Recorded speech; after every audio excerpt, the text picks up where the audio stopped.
በርከክ ብለ አባ ስትለው ጸጥ አይልም። ይገርማል። ኔትወርክ ቢዚ አይል፣ አሁን እንግዳ አለብኝ አይል፣ ከትልልቅ ሰው ጋር ነኝ አይል። አንዳንድ ሰው እኮ እንደዛ ነው ታውቃለህ። ከባለ ስልጣን በኋላ ተመልሰና አይልም።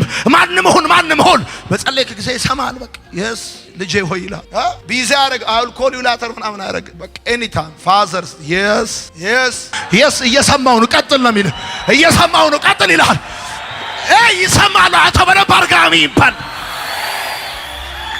ከአባት ጋር ጨዋታል። ወይ ሄሎ ሰው ክፉ ሆኖ ሳለ ለወለደው ልጁ እንደዛ ዝቅ ይላል። አንተ ብቻ አባበል አባቴ ብለህ ስትጸልይ የስ አሚን ነው። እንደዚህ ትላለህ። በቃ በርከክ ትልና አረ እንደ ጌታ ሆይ አሁን እኔ እንደጸልይ ተንበረከክ። ከዛ ሰማይ መስኮት ይከፈታል። ይገርማል። የሌለን እንዳለ አርኮ በሚጠራ ለሙታን ሕይወትን በሚሰጥ ባመነበት በአምላክ ፊት አብርሃም የብዙዎች አባት ሆነ ተብሎ እንደተጻፈ ትጸልያለህ። እግዚአብሔር የሰማይ መስኮት ይከፍታል። ምንም ነገር ኪስ ላይ በጀት የለም እኮ ፌስ ግና ፋዘር ትለዋል። የስ የሌለን እንዳለ አርከህ ትጠራለህ ትለዋል። የስ ይላል። በቃ አይ ለሙታን ሕይወትን ትሰጣለህ። የስ ኢየሱስ ጌታ ነው። አሚን ነው። አሁን አንዳንዶቻችሁ ጸልዩ ምናምን ስላችሁ ቆይ እንደዚህ ምናምን እንደዚህ ብለ ተነሱ ስላ እንደዚህ ደግሞ አሁን ልንጸልይ ነው ብለ ከፋዘር ጋር እኮ ነው የምናወራው። ሄሎ የልባችንን ከሚያውቅ ጋር እኮ ነው። አስተካክሎ ከሚሰማን ጋር እኮ ነው። አየህ ጀርባ ከማይሰጠን ጋር እኮ ነው። አንተ ሰው እኮ ፊት አይቶ ያደላል። አየህ ሰው ያለው የሌለው ይላል። የኔ ጌታ ግን 17 አልሰጠ። አሁን ከትላንት ወዲያ አንተ የፈለክበት ለምን አትሆንም? ሄይ ይገርማል። ሰው ወድቆ የማይቀረው ለዚህ ነው። የወደቀበት ቦታ ሆኖ እግዚአብሔር ካለ ይመጣል ጌታ ይመጣል። እሺ 10ኛ ጸሎት በጉልበት መንበርከክ ብቻ አይደል፣ በልብ መንበርከክ እንጂ። ጸሎት በጉልበት መንበርከክ አይደል። እኛ ለምንድን ነው የምንጨፍነው?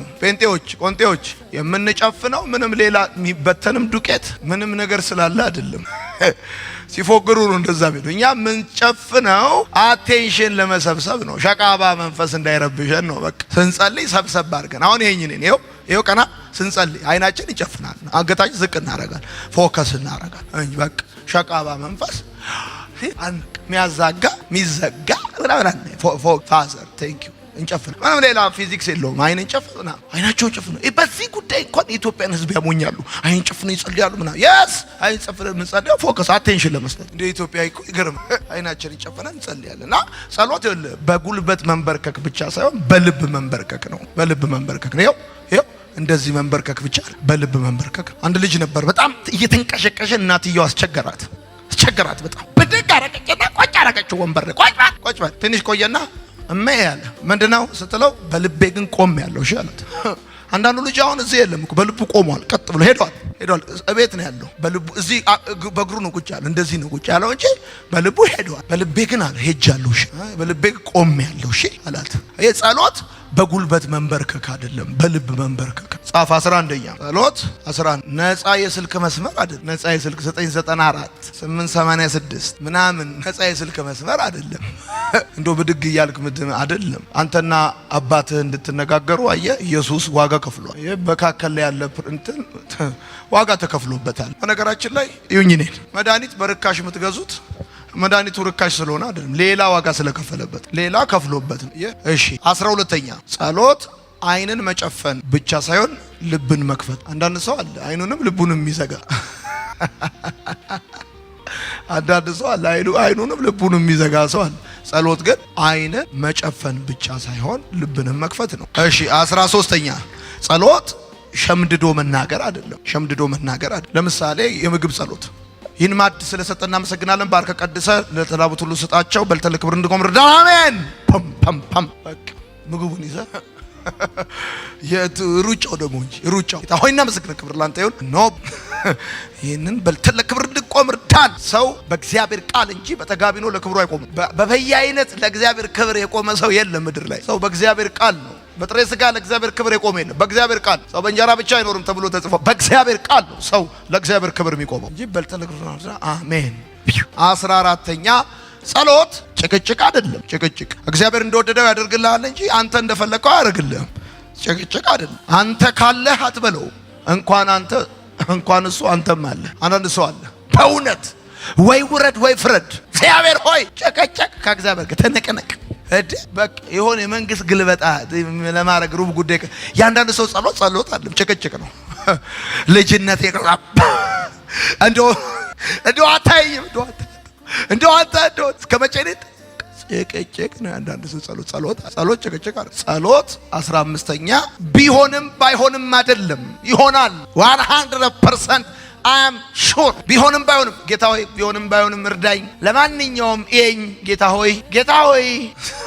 ሆይ ብለ ቢሆንም ባይሆንም ሊረዳኝም አይረዳኝም ይችላል። ይሄን ስም ሲሰማ አጋንንት ይንቀጠቀጣል፣ ሲኦል ይሰነጠቃል፣ አየህ መቃብር ይደፈናል። በቃ ይሄ ስም ኃያል ስም። አሁን ብዙዎቻችሁ አጋንንት ማስወጣት የምትፈሩ ሰዎች ቢሆንም ባይሆንም ባይወጣ ይታዘቡኛል። እዚህ ያሉ ሰዎች ያንተ ስም አያወጣውም። እስቲ ዝም ብለህ በጂሚ ስም በለው እስቲ፣ በጃክሰን ስም በለው እስቲ፣ አይወጣም። በኃይለ ሥላሴ ስም ብትል አይወጣም። አጋንንት ይገርማል። በፈለከው ስም አወጣ፣ በኢየሱስ ስም ብቻ ከስም ሁሉ በላይ ስም ያለው የኔ ጌታ። ምን ልፈልግ ነው? ጸሎት ቢሆንም ባይሆንም አይደል። በቃ ቢሆንም ባይሆንም ፋዝ። የብዙ ጸሎት እንደዛ ሎክፎ ነው የሚያቆመው። ኳኳ ያረግና አንዴ እግዚአብሔር ሆይ ይልና እልም አንዴ ሎክፎ ጌታ ሆይ አደራ እልም ደግሞ አይጸልይም። በቃ መጽሐፍ እንደዚህ ያለ ሳታክቷል ጸልዩዋል። አየህ ደጋግመህ አሁን ደጋግመህ በዛ ጉዳይ አሁንም ነው የምጸልየው እንጂ ሞክረ መተው አይደለም ጸሎት። ኦኬ ጸሎት ይሄ ሁሉ ካልሆነ ጸሎት ታዲያ ምንድነው? ጸሎት ከእግዚአብሔር ጋር የመነጋገር እድል ነው። ጸሎት ንግግር ከሆነ ዋን ዌይ አይደለም ቱ ዌይ ነው። ጸሎት ቱ ዌይ ነው እንጂ ዋን ዌይ አይደለም። እኔም ማወራለሁ እሱም ያወራል ማለት። አሁን ንግግር ከሆነ እኔም ማወራለሁ እሱም ያወራል። ጸሎት ዋን ዌይ አይደለም ቱ ዌይ ነው። ዋን ዌይ ማለት እንደዚህ ደህና ነህ እንደምን ሰላም ነህ ቤተሰብ ደህና ናቸው ብለህ ትሄዳለህ አትሄድም። ይሄ ንግግር ሳይሆን ነገር ፍለጋ ነው። አልገባህም ያልኩት። ደህና ነህ እንደምን ቤተሰብ ሰላም ነው እኔ እላለሁ እሱ ይላል ይመልሳል። አንተ ደህና ነህ ይለኛል። ይሄ ንግግር ይባላል። ግን ያዜን ደህና ነህ እንደምን ሰላም ነህ ስራ ጥሩ ነው አንተ ደህና ነህ ብለህ ከሄድክ ይሄ ሰውዬ ለአሟል እንዴ ነው። ንግግር የሚሆነው ቱ ዌይ ሲሆን ነው። አንዳንድ ሰው እንደዚህ ነው የሚጸልየው። ጌታ ሆይ ክብር ላንተ ይሁን አንተ ታላቅ ነህ አሜን ይወጥ ቀጥ ብላ የገባው ሰው ካለ ያንዳንድ ሰው ጸሎት እንደዛ ነው። ጌታ ሆይ ክብር ቻው ይንበረከክና እግዚአብሔር አንተ ታላቅ ነህ ስም ይባረክ። አንተ ምቀየው ወጋው ጌታ ሆይ ደግሞ እንደዚህ ሆኖ ከዛ እንደዚህ ሆኖ አሜን። ቆይ እንጂ አንተ በጸሎት አውርታል፣ እሱ ደግሞ በቃሉ ያወራል።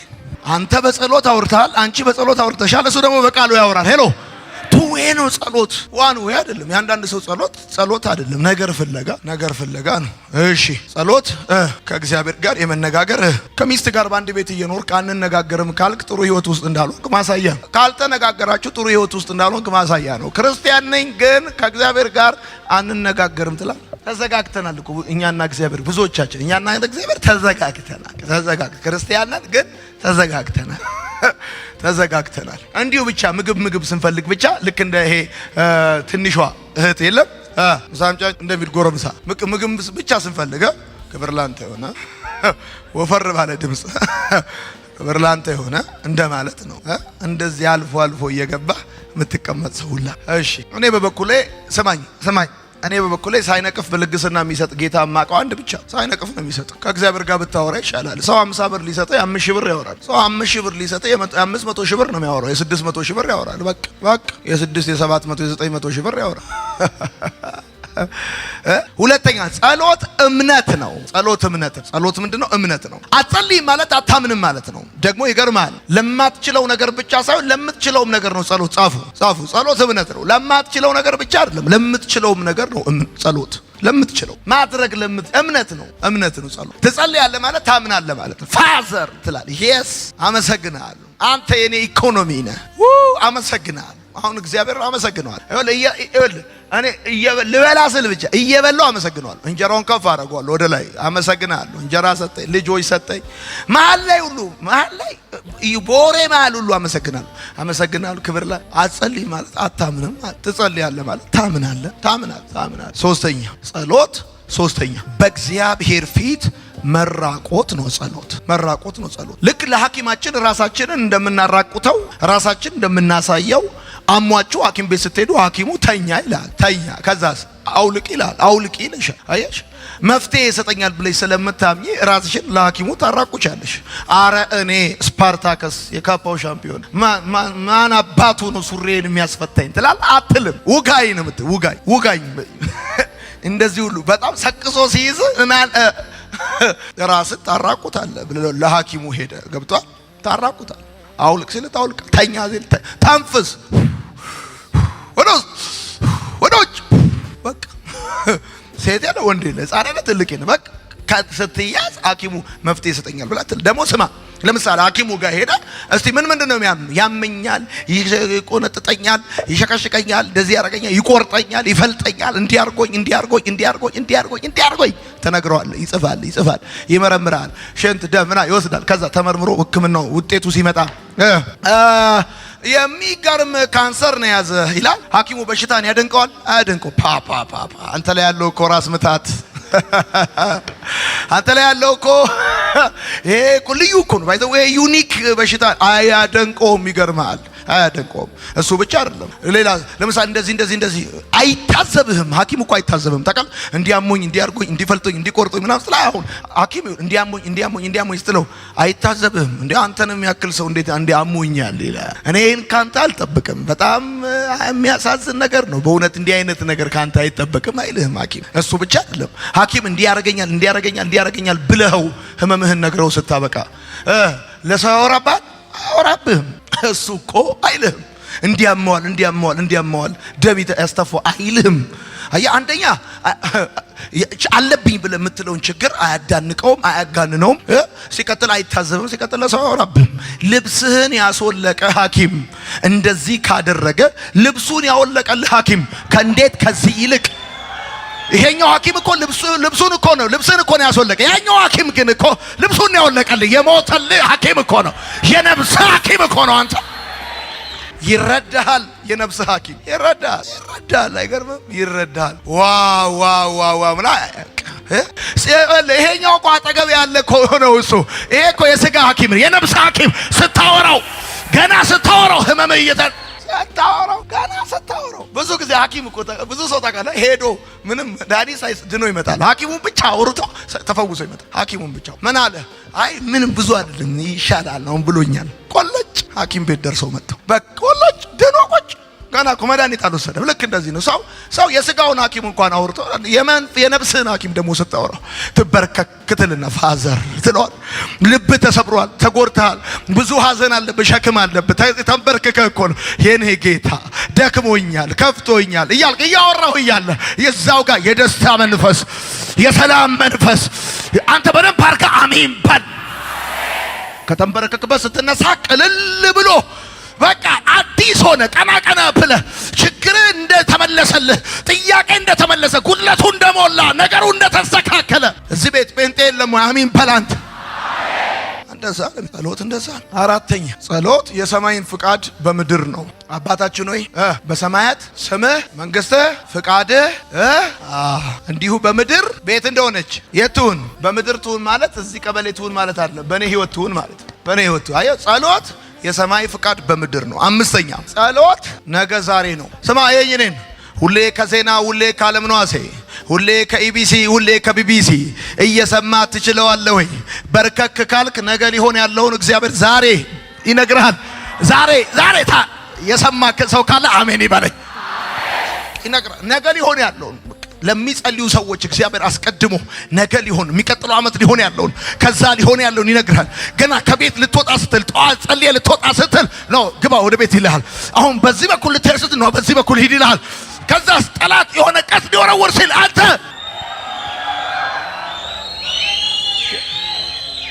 ከዜና እናሰማለን። በቅድሚያም አርዕስተ ዜና ሲል ቀድመን ሰምተናል ትላል። የሰማኝ ሰው ካለ ተንበርክከን ሰምተናል። ብራዘር ላይፍ ሰምተናል። አንዳንድ ምንጮቻችን እንደዘገቡልን ከሆነ ብለው ይለዋል። አንተ እንደ ትላንትና እንደ ከዛ በፊት በርከክ ብለህ እግዚአብሔር ይነግራል፣ ያወራል። ሄሎ ከባሬ ከአብርሃም ምደብቀው ነገር አለ አለ እግዚአብሔር። ኤልሳ ትዝ ይላል። ንጉሱ ጠየቀ እኮ ኤልሳ የሚባል ማን አለ? ቆይ እግዚአብሔር አስቀድሞ አየ። እዛ የሚደረገውን እዚህ ይነግረዋል። በቃ እግዚአብሔር ይነግራል። እሱ እንድታቅ ፈልጋለሁ። ስድስተኛ ጎንበስ፣ ስድስተኛ ጸሎት በእግዚአብሔር ላይ ሙሉ በሙሉ መደገፍ ነው። ጸሎት በእግዚአብሔር ላይ ሙሉ በሙሉ መደገፍ ነው። ትጸልያለህ ማለት አሁን ወንበር ላይ የተቀመጥከው 50% ነው። ወንበር ላይ የተቀመጥከው እንዴ 75 ነው፣ 99% ነው የተቀመጥከው። ጸሎት ማለት 100% በእግዚአብሔር ላይ መደገፍ ማለት ነው። 100%። ሰባተኛ ጸሎት ጊዜ መስጠት ነው። ጊዜ መስጠት ነው። የጸሎት ዋና ነገሩ ንግግሩ አይደለም፣ ታይም ነው። እግዚአብሔርማ ሳትጸልይ ምን እንደሚያስፈልግ ያውቃል። ለእግዚአብሔር ጊዜ መስጠት ነው ጸሎት። ስምንተኛ ጸሎት መሳሪያ ነው። በዚህ በኩል ተኩሰ በዛ በኩል የሚመታ መሳሪያ ነው። የለም ዓለም ላይ እንደዚህ የለም። ይሄን ሰምተው እንዳይሰሩ አይሰሩም። ደግሞ ይሄን ወደ ሰሜን ተኩሰ ወደ ደቡብ የሚመታ መሳሪያ ጸሎት። እንደዚህ እኮ ነው አንተ መጻፍ ባያሶሰም ስትጠው አይደል? ይሄ ማን ነው ትላለህ? አልሰማኝም ያልኩ ጌታ እዛው ቤት ውስጥ እኮ የተከራየው ክፍል ውስጥ ባያሶሰም ዱብ ይላል። እንዴ አንተ ወደ ላይ ነው የጸለይከው፣ ወደ ታች ይወድቅ። አንተ ሄሎ አንድ መንፈስ አለ አሁን ይመታል፣ አይምሮን ይዞታል ስንል አልሰማም እንዴ? ይመታል አንድ መንፈስ አለ ጧ ይላል። እዛ ወደዚህ እኮ ነው የጸለይከው። አምጣ ትላለህ። ይገርም እንደዚህ ረመዳን ያለ ትጸልያለህ ማለት በቃ ታጥቃሃል ማለት ነው። አንድ ጊዜ አስታውሳለሁ አንድ የኛ ቤተ ክርስቲያን አገልጋይ መሳሪያ አለ ተብሎ ሊፈተሽ እኔ ያደኩበት ከተማ አርሲ ነገሌ ፖሊስ ሄደ ሊፈትሽ ጥቆማ ደርሶኛል ብሎ እና አንኳኩ ወጣ። አቤት ምን መሳሪያ አለው ተብለናል። ፍተሻ የፍርድ ቤት ትእዛዝ አለኝ አላቸው። በቃ አምጣሉት። ገባና ትልቁን መጽሐፍ ቅዱስ ይዞ መጣ። ይሄው መሳሪያ ይመታል ስል ይመታል። በነገራችን ላይ መጽሐፍ ቅዱስም ሽጉጥም መታጠቅ አትችልም፣ ይባርቅብሃል። ያኛው ላይ መሳሪያ አንዱን ቁጭ አድርጋ አንዱን ያዝ እንጂ ሁለት ነገር ይዘህ ትችላለህ አትችለውም። ሄሎ